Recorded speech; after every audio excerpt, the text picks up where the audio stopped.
Everybody asking how we doing, say we good. Don't need no one to tell me how to live just like they would. It ain't their business, but they in it, I don't know why. Revolved around my life after I found another. Assalamualaikum warahmatullahi wabarakatuh. Perkenalkan, nama saya Fadila dengan NIM H0523523. Di video ini saya akan mempresentasikan tugas saya, yaitu tugas mata kuliah belajar dan pembelajaran. Tugas saya yang berjudul Teori Pengolahan Informasi dan Aplikasinya dalam Pembelajaran, dengan dosen pengampu Ibu Evi Segarawati Ampri, SPD MPD. Jadi, belajar merupakan tindakan dan perilaku siswa yang kompleks. Sebagai tindakan, maka belajar hanya dialami oleh siswa sendiri. Siswa adalah penentu terjadinya atau tidak terjadinya proses belajar. Proses belajar terjadi berkat siswa mempelajari suatu yang ada di lingkungan sekitar. Lingkungan yang dipelajari oleh siswa berupa keadaan alam, benda-benda atau hal-hal yang dijadikan bahan belajar.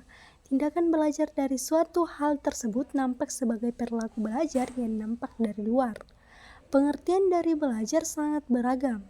Banyak dari para ahli mengartikan secara berbeda-beda definisi dari belajar.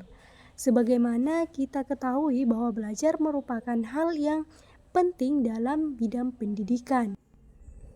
Pengertian teori pengolah informasi. Pengolah informasi mengandung pengertian tentang bagaimana seorang individu mempersepsi, mengorganisasi, dan mengingat sejumlah besar informasi yang diterima individu dari lingkungan. Hal yang demikian juga dapat dikatakan bahwa pengolahan informasi dapat dikatakan sebagai bagaimana respon individu terhadap informasi yang diberikan oleh lingkungan di sekitarnya. Penerapan teori pengolah informasi dalam belajar. Penerapan teori pengolah informasi dalam belajar ada 3 tahapan, yaitu mengarahkan ke stimulus, mengode stimulus, dan penyiapan dan retrieval informasi. Pembelajaran berdasarkan teori pengolah informasi. Penerapan teori pengolah informasi dalam pembelajaran berasal dari asumsi bahwa memori manusia itu suatu sistem yang aktif, yang menyeleksi, mengorganisasi, dan mengubah menjadi sandi informasi dan keterampilan bagi penyimpannya untuk dipelajari. Para ahli teori kognitif berasumsi bahwa belajar yang berhasil sangat bergantung pada tingkatan si pembelajar daripada hal-hal yang ada di lingkungannya. Komponen belajar menurut teori pengolah informasi. Komponen belajar menurut teori pengolah informasi seperti dipaparkan pada bagian awal bahwa komponen belajar adalah perhatian ditunjukkan pada stimulus, pengodaan stimulus, penyimpanan, dan mendapatkan kembali atau retrieval. Atas dasar komponen belajar tersebut, selanjutnya hal esensial dari pembelajaran yang ada di lingkungan adalah membimbing untuk menerima stimulus baru, memperlancar pengodaan, dan memperlancar penyimpanan dan retrieval.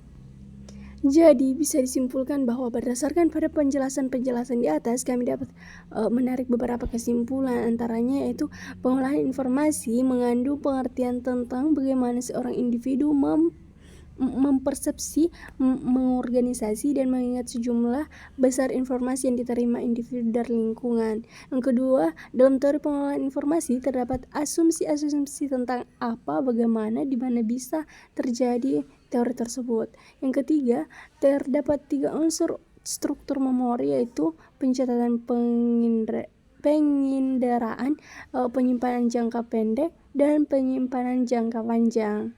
Terdapat 3 tahapan belajar dalam teori pengolahan informasi, yaitu perhatian ke stimulus, mengkode stimulus, dan memperlancar penyimpanan dan retrieval. Everybody asking how we doing, say we good. Don't need no one to tell me how to live just